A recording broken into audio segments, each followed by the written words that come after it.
गांव, शहर और ससुराल। विनय बेटा, मौसी का तीसरी बार फोन आया है। कह रही है घर में पहली शादी है और हमारे यहाँ से कोई नहीं पहुंचेगा तो वो नाराज हो जाएगी। क्या करूं, कुछ समझ में नहीं आ रहा। इसमें तो सोचने वाली क्या बात है। आप और पापा जाकर हो आइए। ठीक है तो कह रही है मौसी, वो गांव में रहती है, इसका ये मतलब थोड़ी ना कि उनके यहाँ शादी में कोई नहीं पहुंचेगा। अरे बेटा, गांव शहर वाली कोई बात नहीं है। तुम्हारे पापा को ज़रूरी काम है इसलिए हम नहीं जा पा रहे हैं। अरे पापा को ज़रूरी काम है तो करने दो पापा को, आप तो हो आओ शादी में। तुम्हारे पापा को यहाँ अकेला छोड़कर मैं शादी में चली जाऊं? एक रुमाल तो तुम्हारे पापा को मिलता नहीं मेरे बिना। एक हफ्ता गुजारना उनके बस का नहीं है बेटा, इसलिए मैं ना जाऊं वही सही है। तुम्हारे पापा के रग रग से मैं वाकिफ़ हूँ। फ़ोन कर करके सांस लेना मुश्किल कर देंगे मेरा वहाँ पर। अगर ऐसी बात है तब तो कुछ किया नहीं जा सकता। पर बेटा एक रास्ता है, अगर तू हाँ बोले तो। बताओ क्या रास्ता है।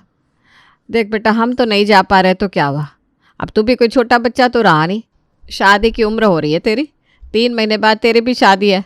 अब हम किसी के यहाँ नहीं आएंगे जाएंगे तो कल को तेरी शादी में कौन आकर बैठेगा। मेरी बात मान, तू ही मौसी की शादी में जाकर आ। ये सही है मम्मी, मैं आपको जाने के लिए बोल रहा हूँ और आप अपनी मुसीबत मेरे सर पर टरका रही हैं।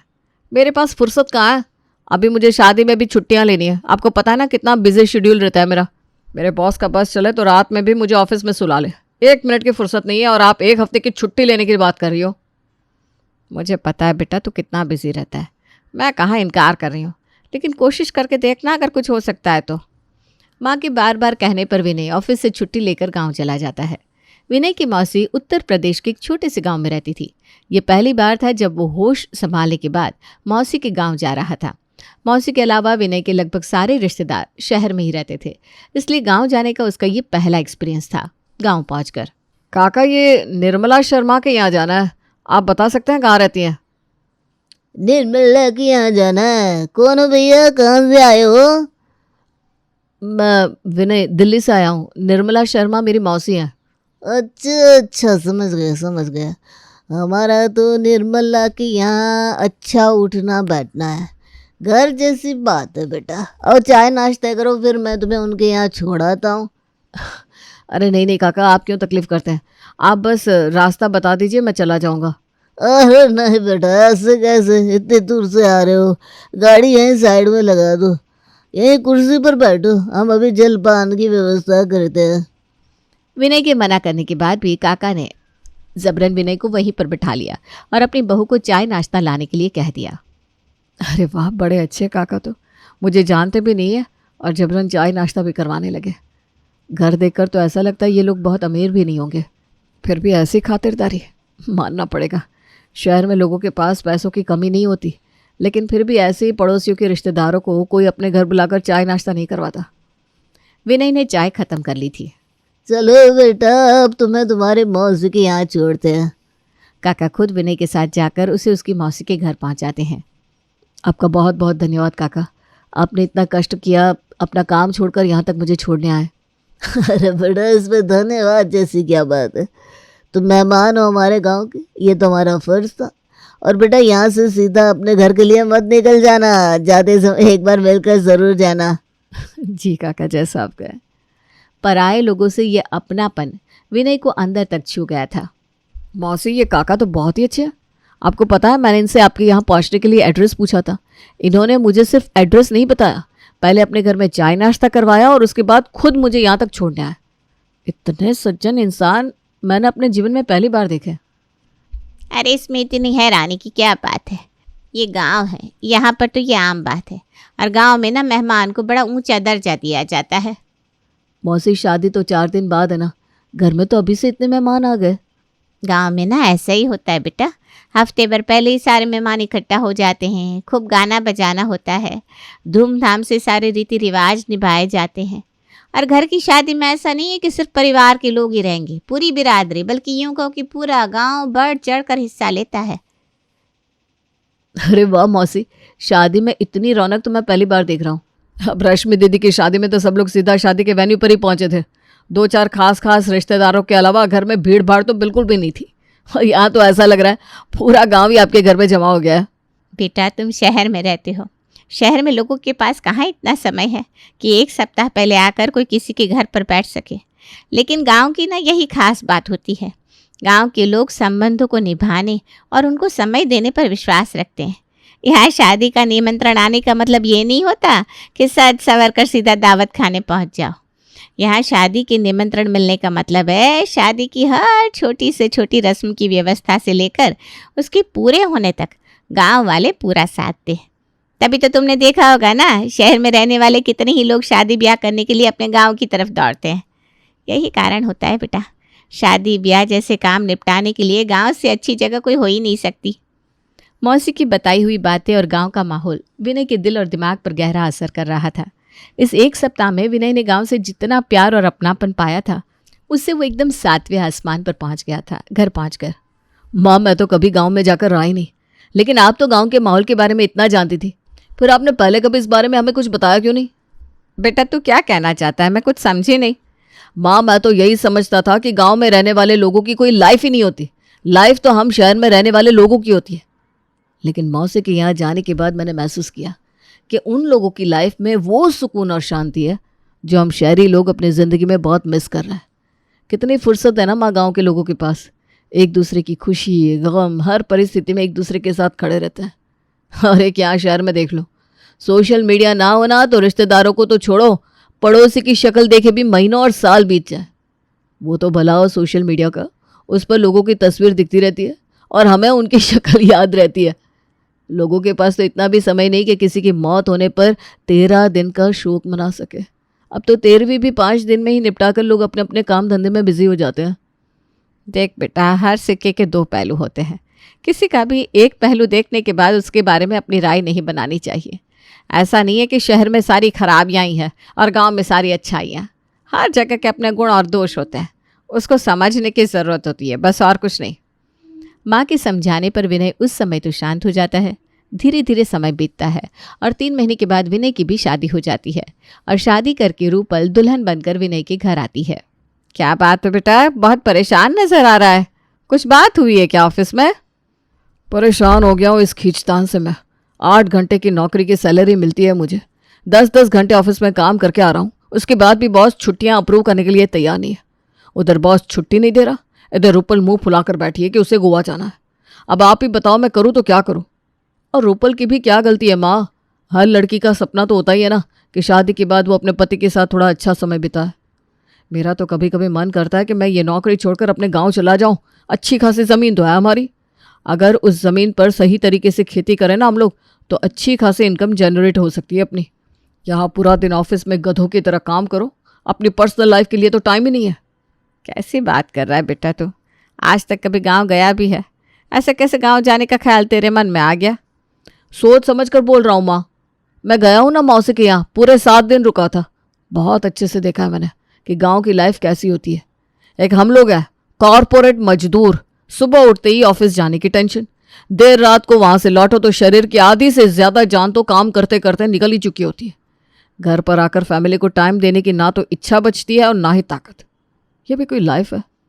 गांव के लोगों को देखा है मैंने, खेत पर जाना भी होता है ना उन्हें तो सुबह 9-10 बजे तक सब काम निपटा कर घर आ जाते हैं वो लोग, और फिर उसके बाद पूरा दिन आराम से आस पड़ोस और दोस्तों के साथ बैठकर समय बिताते हैं।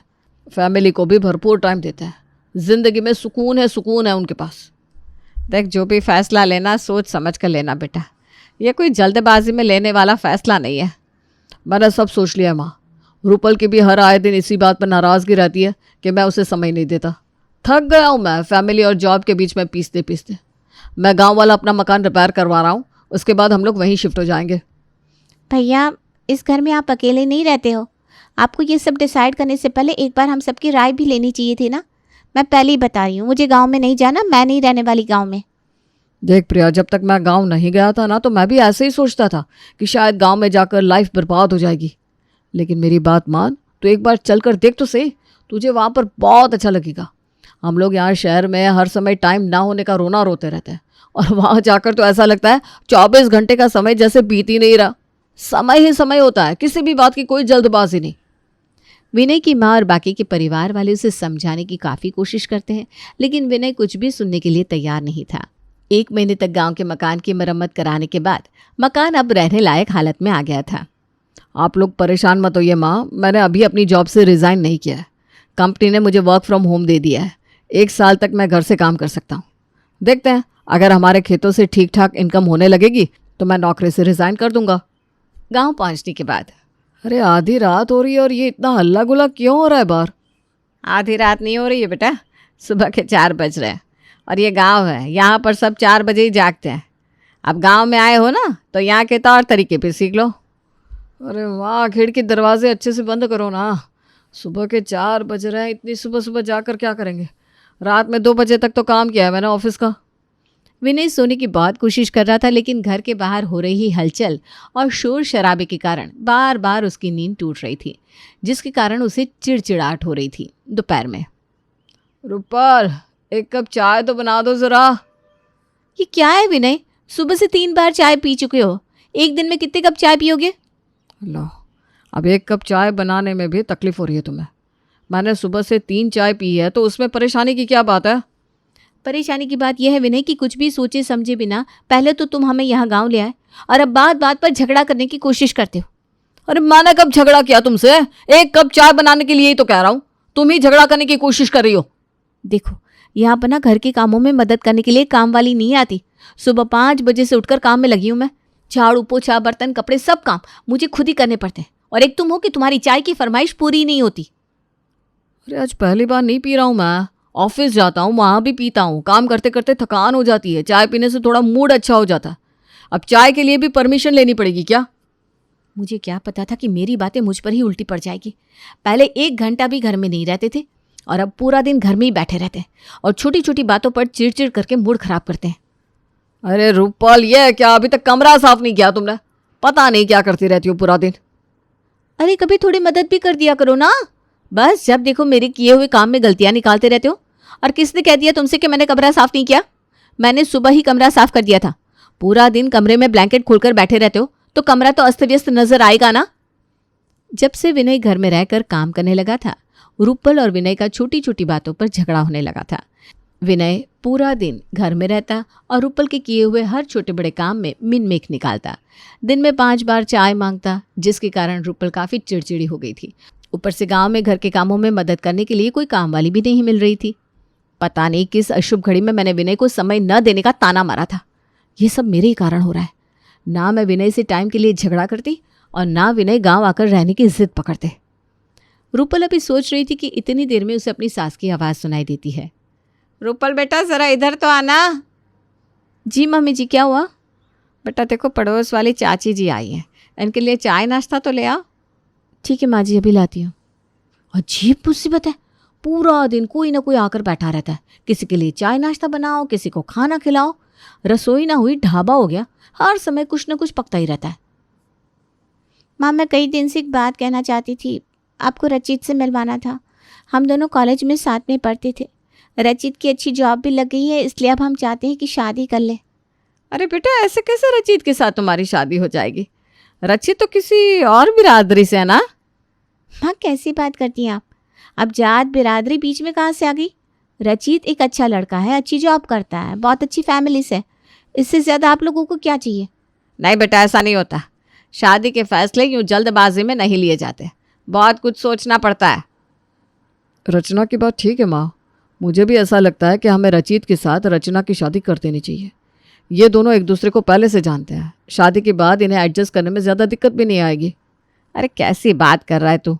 भूल मत, अब हम लोग गांव में रहते हैं और यहाँ पर इस तरह की शादियाँ नहीं हुआ करती। पहली बात, किसी को अगर पता चल गया कि रचना अपनी पसंद से शादी कर रही है तो इस बात पर बवाल मच जाएगा, और गलती से लड़के की जात के बारे में पता चल गया ना, तब तो पंचायत ही बैठ जाएगी। मैं तो समझ ही नहीं पा रहा हूँ। अरे हमारी बहन की शादी है, हमारा जिससे मन करेगा उसके साथ पक्की करेंगे। इसमें गांव वालों को क्या प्रॉब्लम हो सकती है? प्रॉब्लम क्यों नहीं होगी बेटा? गांव में शिफ्ट होने से पहले मैंने तुझे समझाया था कि सोच समझ कर ही गांव में रहने जाओ। तुम 5 दिन के लिए गांव रहने आए थे। 5 दिन में तुमने सब अच्छी चीज़ें देखी और उससे इम्प्रेस होकर तुम अपने शहर का घर छोड़कर, घर नौकरी सब छोड़कर यहाँ चले आए।